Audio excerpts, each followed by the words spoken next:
Aha, black one's found the peanuts on the barrel. The white one's going to go and join it. Oops, yep, there you go. And we're off.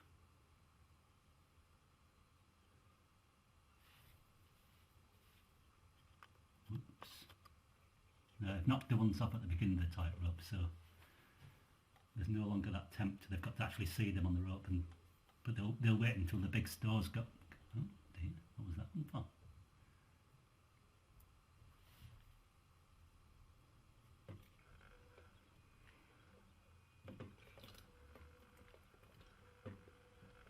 They're off. Something's happened. From the labyrinth, you know. Theseus himself fed the Minotaur from these three things. You see that in there? Can you see it? Oh yeah. Ariadne span that. That's Ariadne's web. She was really a spider, you know. Oh yeah. Or was that Arachne? Sounds like the second one, yeah. Yeah, Ariadne. It's definitely Ariadne's thread in there. Oh.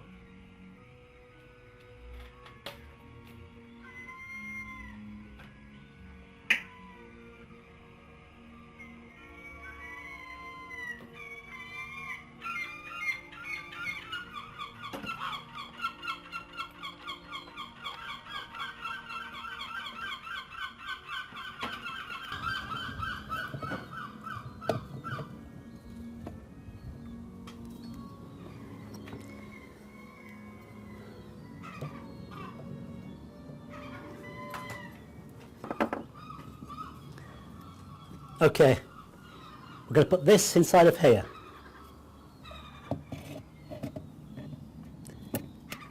So when the peanuts get eaten, this piece drops into the pot. So I think we'll just go for one piece.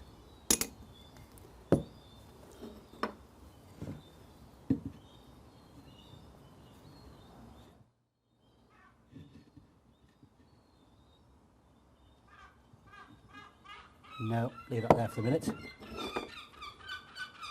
And we'll place a peanut on this side to weigh it down.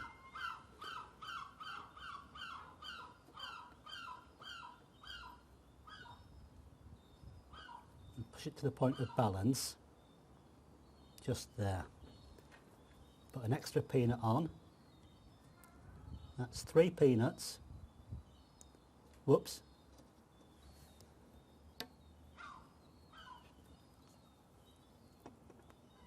2 peanuts,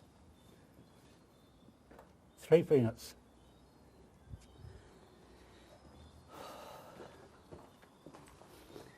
At the point of them falling off. Sorry, I'll move it. It's okay, I don't want to go too far out of the way.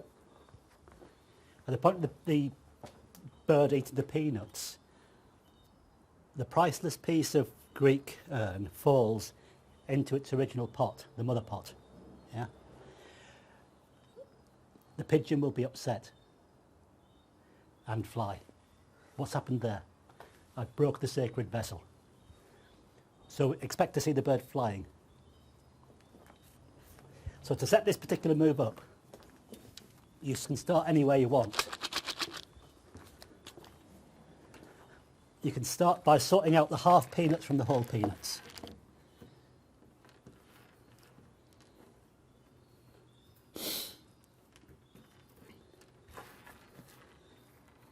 Halves, wholes, halves, halves, halves.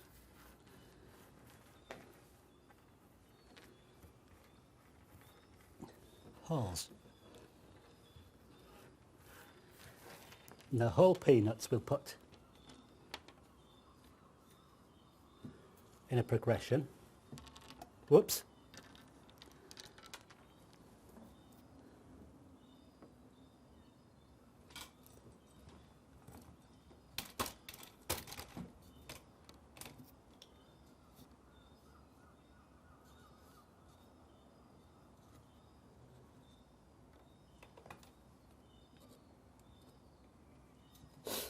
It's very finely balanced.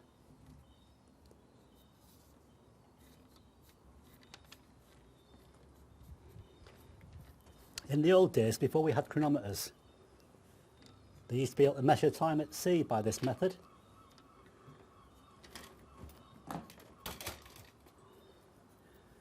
Now, of course, being able to measure time was the secret of navigation. Until we had an accurate timepiece, you couldn't really tell where you were. You could find your latitude, okay, that's easy. But to find your longitude, you had to have an accurate method to within half a second of knowing the time. This particular setup is designed to go off at 20 minutes to 4. You can set your clock by it.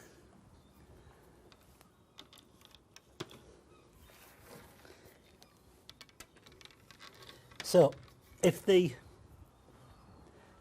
piece of crockery falls into the pot at 20 to 4, we know we're exactly in Elmwood Street. It's not rocket science. It's just basic navigation. Yeah, easy for you to say that. It's an albatross. Albert T. Ross.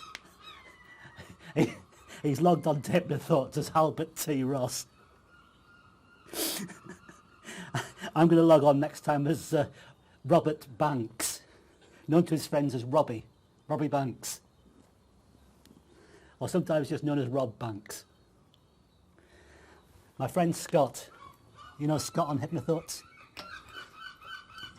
He posted this thing and basically said at the end of it, you know, you will rob a bank and get the money and send it to my address.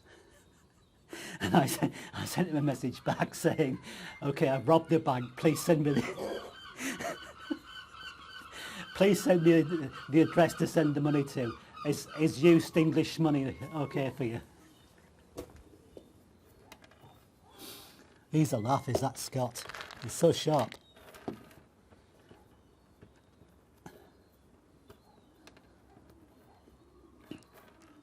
I would recommend Scott to all my friends. Hypnothoughts.com.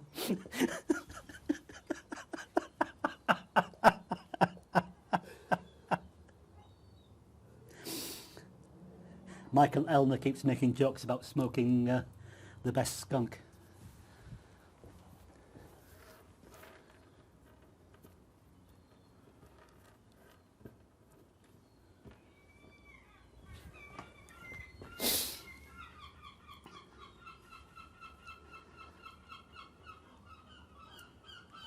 Of course, some people think training pigeons is just a matter of throwing the seed out and they'll come and do the tricks for you.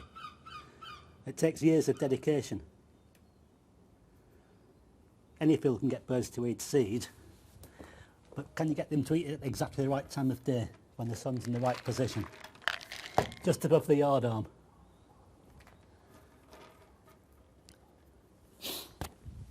It's essential that the rudder is correctly set. You'll notice the rudder has been knocked down by the pigeons.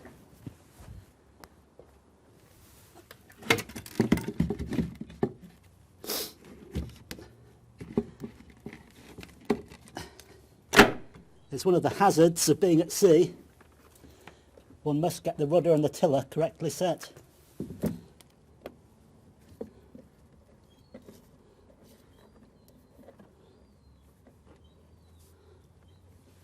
Better? You haven't got a light, have you? Oh, I've got one here.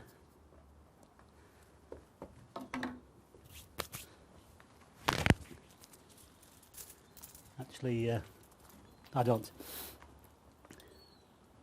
I met Van Gogh in a bar once. I says, do you fancy a drink, Van? He says, no thanks, I've got one here. That's the tiller set. All I need is a cigarette lighter.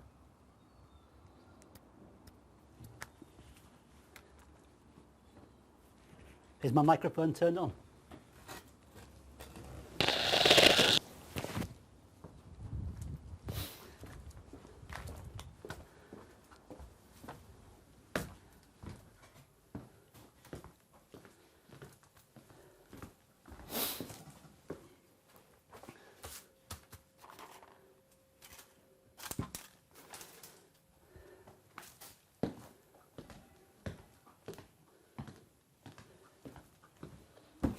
No, somebody stole it.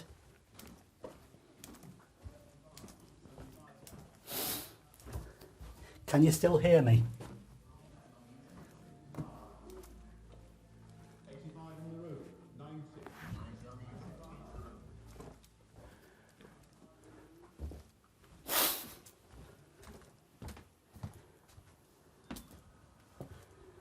Perhaps I should look in the box. Ah.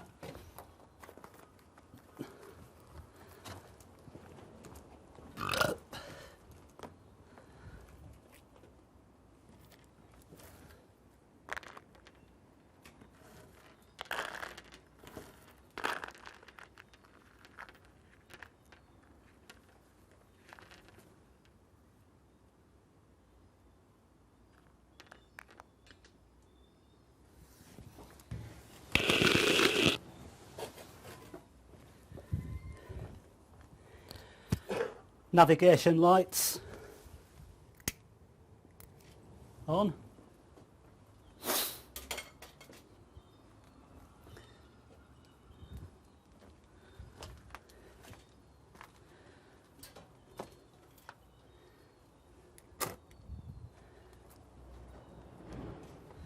Have you seen this island down here?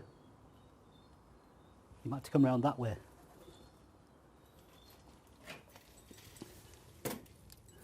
This is birdseed.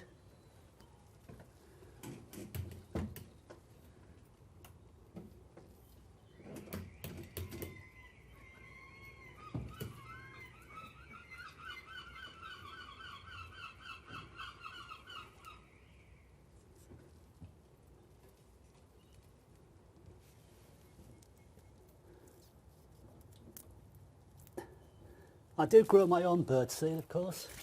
Whoops. Can you see this island?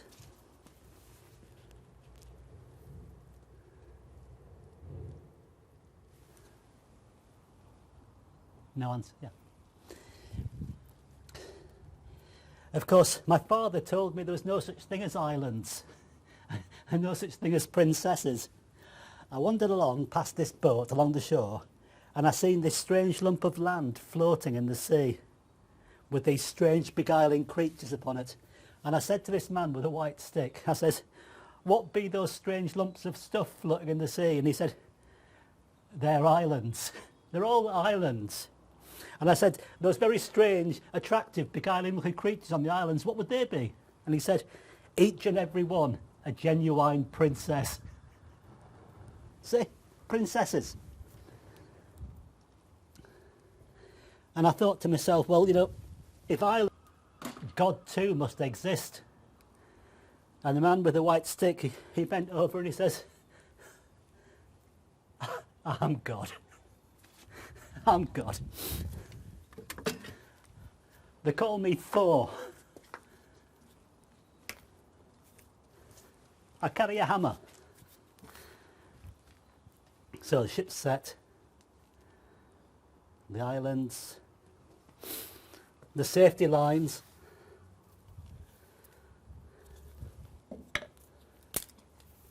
It's a bit wet.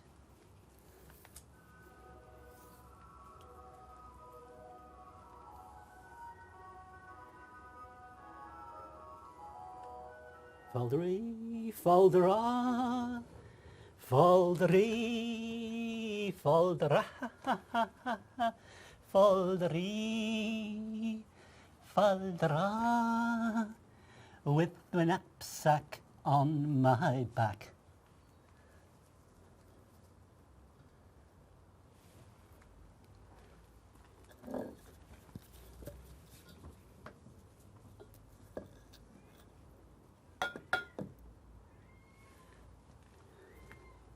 If anybody asks where Thor left his hammer, you know what to say.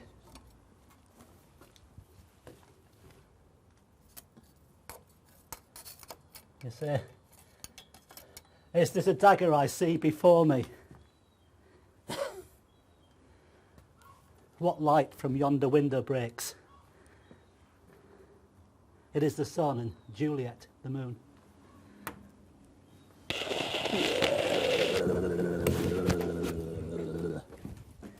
How did they get down there?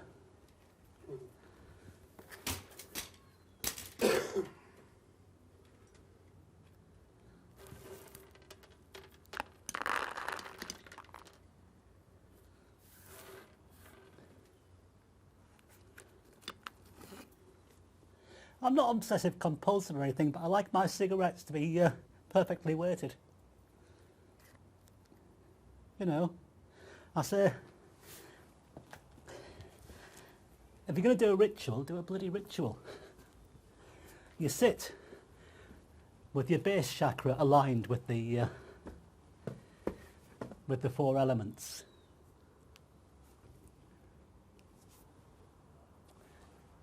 You check the weather. Make sure your feet are on the ground and that you're not sitting on any peanuts or a screw or anything.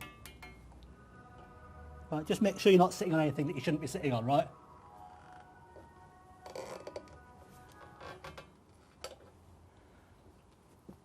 That's better. That feels much more comfortable. Can you tell me a bit about your relationship with the pigeons and how it started? Well, how it started was in the winter. This wasn't the winter of my discontent as made glorious summer by this Prince of York. It was the winter as we know it here in England. And of course the birds in winter get a bit short of food. However, the winter passed and it came round to spring. And I wandered round B&Q, that's a do-it-yourself store that sells gardening products too. And all the bird seed was reduced. Half price. And I seen this bird seed and I thought, I could afford to feed birds at that price. It's not lit.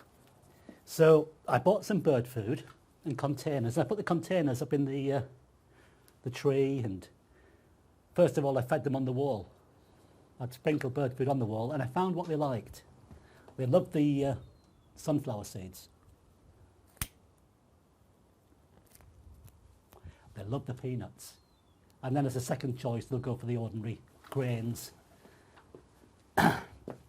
millet, corn, rye, bit of mustard seeds. They're like, you know, a mix, but by choice they'll go for peanuts first. Now at first I had thrushes and I had a robin and I had sparrows, the odd seagull, because the seagulls live up there on my rooftop on the chimney. They have their babies up there. Every year in the spring a baby falls down. Sometimes they survive and run around, but there's one buried underneath that plant there. When I dig it out, all we'll see is a skeleton. The worms will have eaten all the meat. It will be a pure, clean seagull skeleton. Would you like to see that? Not this minute, but when I dig it out, that's what you'll find in there. Some people might think it's an albatross and look at the crossbow in my attic and say, what's he been up to now? Has he been shooting albatrosses? What's the plural of albatri? Albatri. He shot an albatri.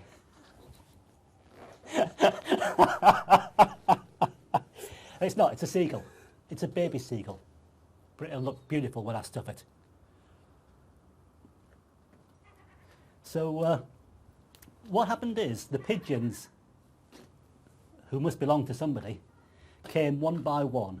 And as they came for the peanuts, the sparrows and the thrushes became less and less keen. And the blackbird, I had some beautiful blackbirds come, they would sing in the middle of the night. And they came round less and less, and the pigeons have claimed the area. And what's happened since then? The seagulls have gone from the chimney pot. I get no bother with seagulls now. The pigeons have claimed the area, and they come from miles around just to eat my nuts. That's how it started. And then of course I practice my tightrope walking out here every day. And I practice when the sun's directly behind me so my shadow falls on the rope, and I can then see exactly that my posture is correct.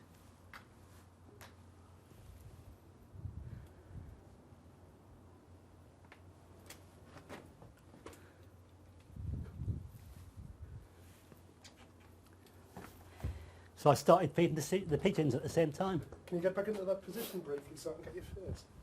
Okay, I've got dirt on my shoes, mind. That's okay, I'm just going from above.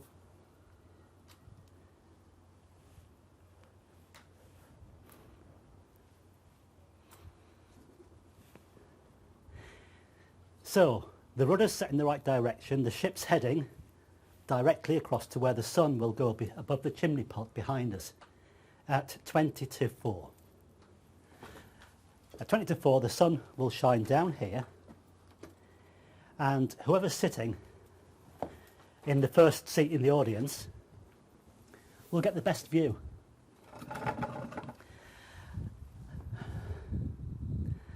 They'll see the light shining under the table, the ship heading the right direction, the sails set.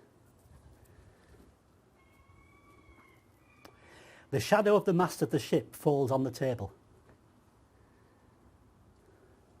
like a sundial. Because before we had chronometers, we had to use the sun to tell the time.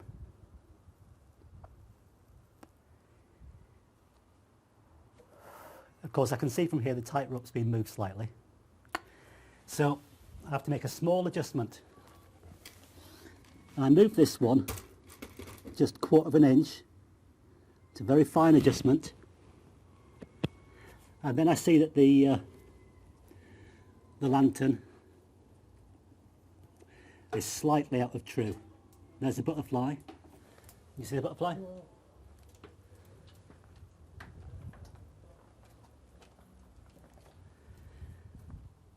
They usually come before the sun. So the only way to correct this is to do a slight resighting.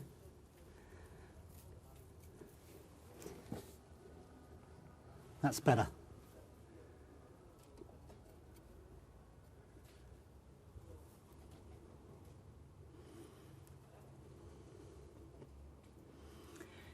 Guess how much it cost me? That's right, £1. You ever want a light, you know where to go.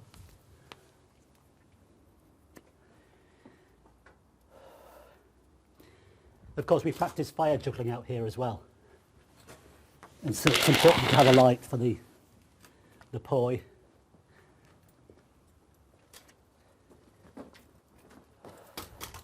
I'll just put this down the toilet.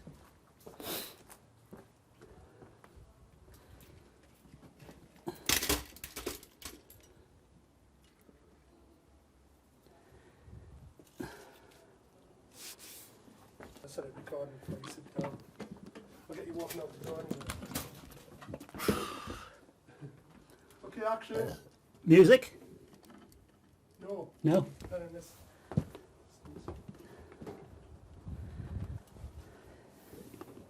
So this is a saw.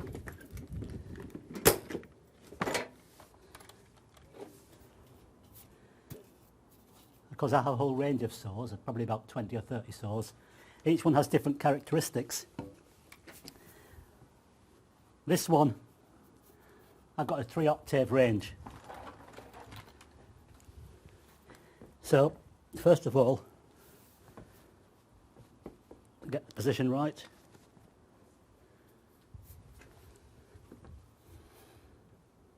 And just find a note.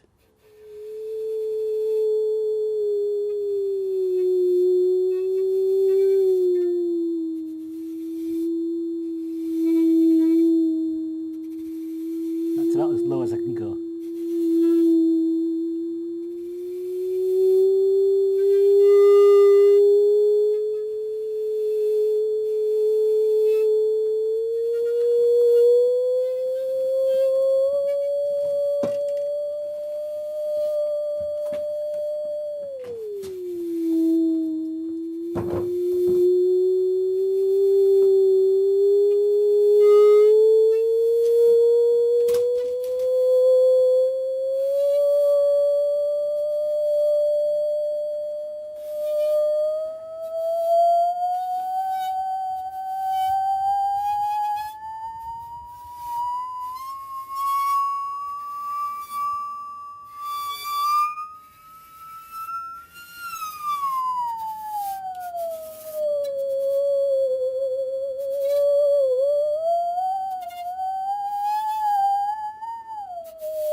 So we've checked it's tuned up properly. Next we have to check the tension.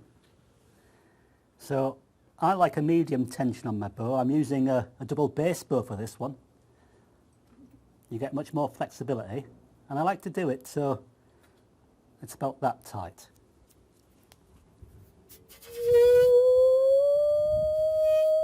Now I've got more volume.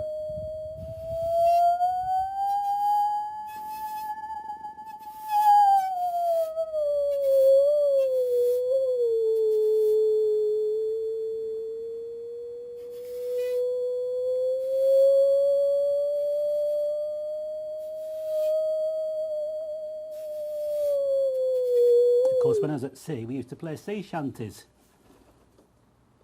I've got an audience.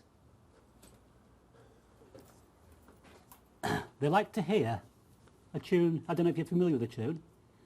It's from a film called Mary Poppins. Have you seen Mary Poppins? Yeah. They like a tune called Feed the Birds.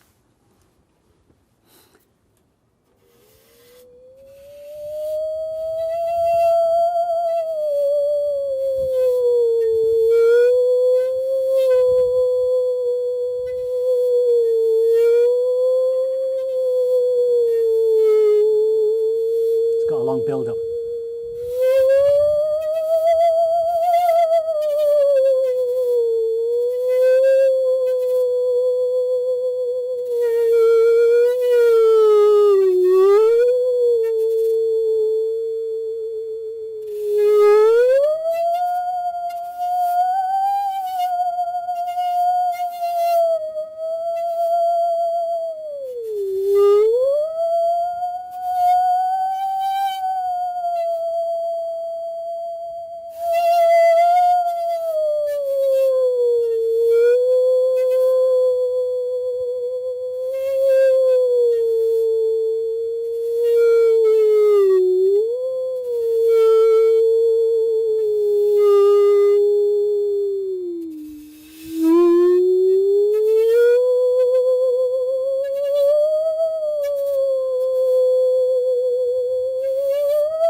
Will we get started, hold on? Yeah, it'd keep me on time if I... Which way am I facing? I could sit on the barrel. Things have all gone, but that's... Oh, bloody hell. Oh, That's there's okay. some there. We'll capture it when... Action.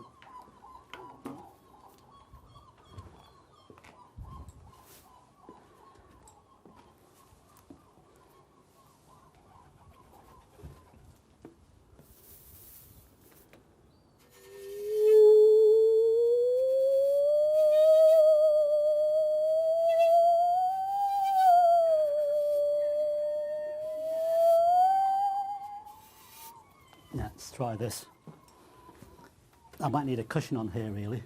Oh, that's okay, actually. If you, where do you want a cushion? Now, I'll try this first.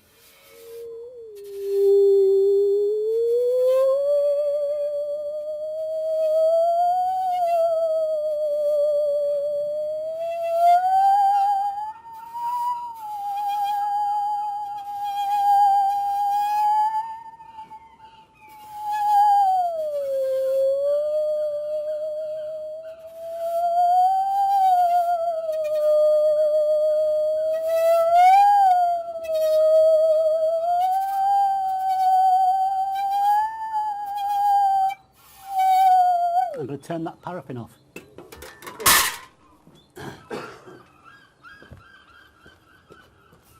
Just in case that's a factor. Oh yeah, very good point.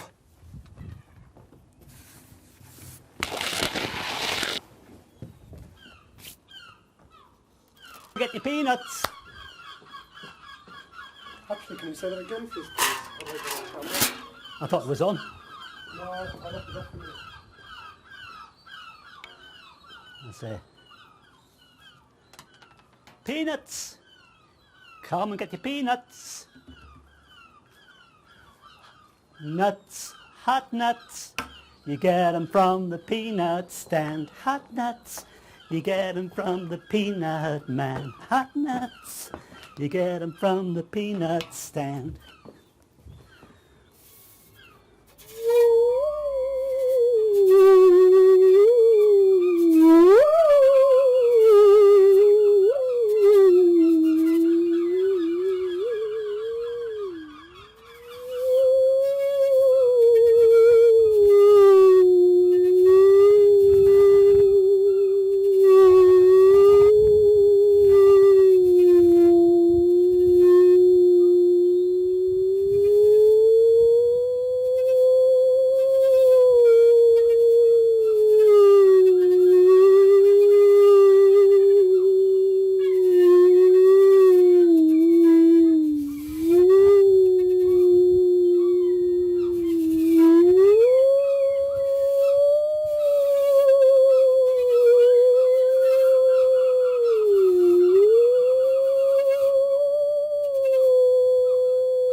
Peeping the heads over.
Come and get your peanuts.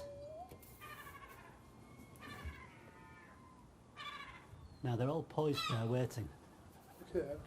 Let's just give them a few minutes and see what happens. But the thing is, I don't want to miss them coming into shot while you're playing.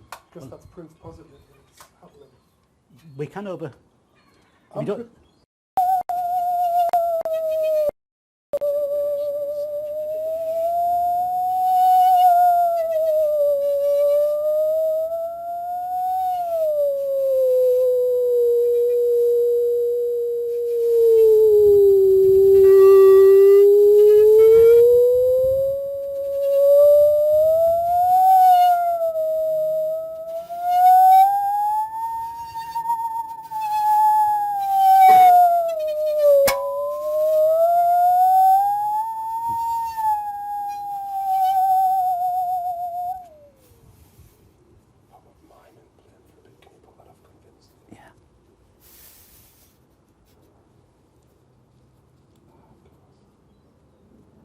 And just lower the volume.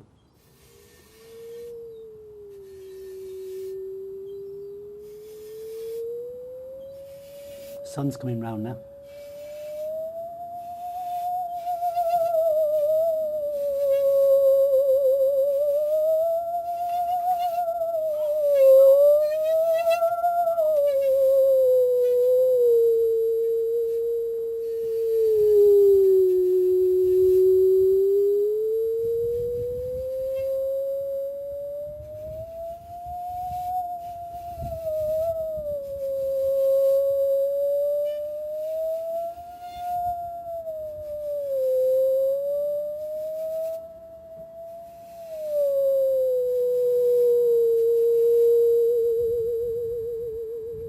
I think they're waiting for the sun to get round here.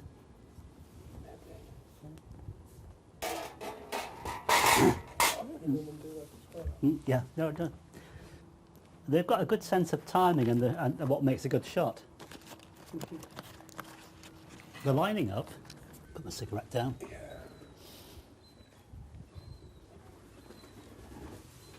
Oh shit.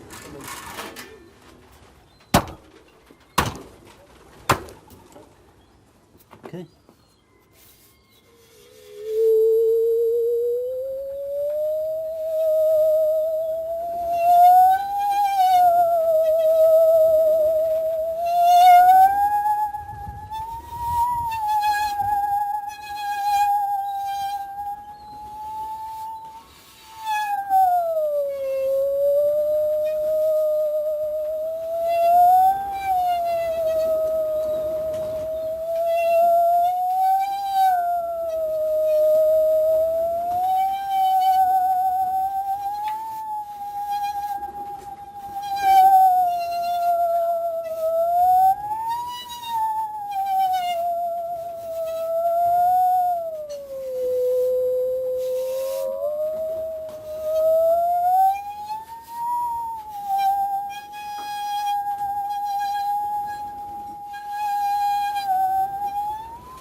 You got this?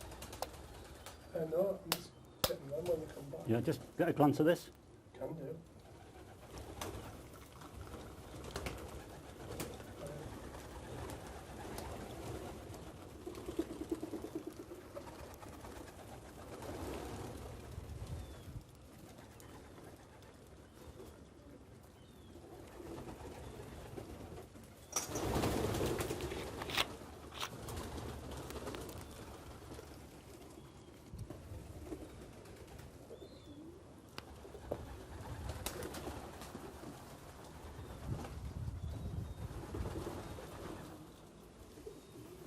like the man with a froth on it, you know. Froth's just air bubbles.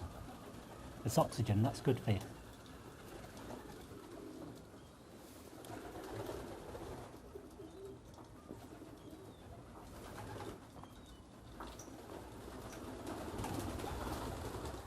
Lovely.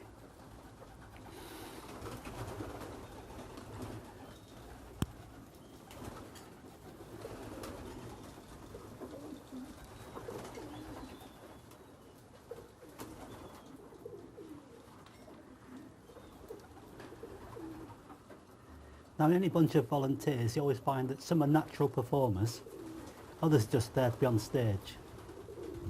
Some of them are making it up. Yeah? What one needs to do is pick out the natural performers and let them play to their talents. You'll notice the one at the front on the right with his head cocked up high. It's just pecking some seeds now. Natural performer. It's going to take front stage.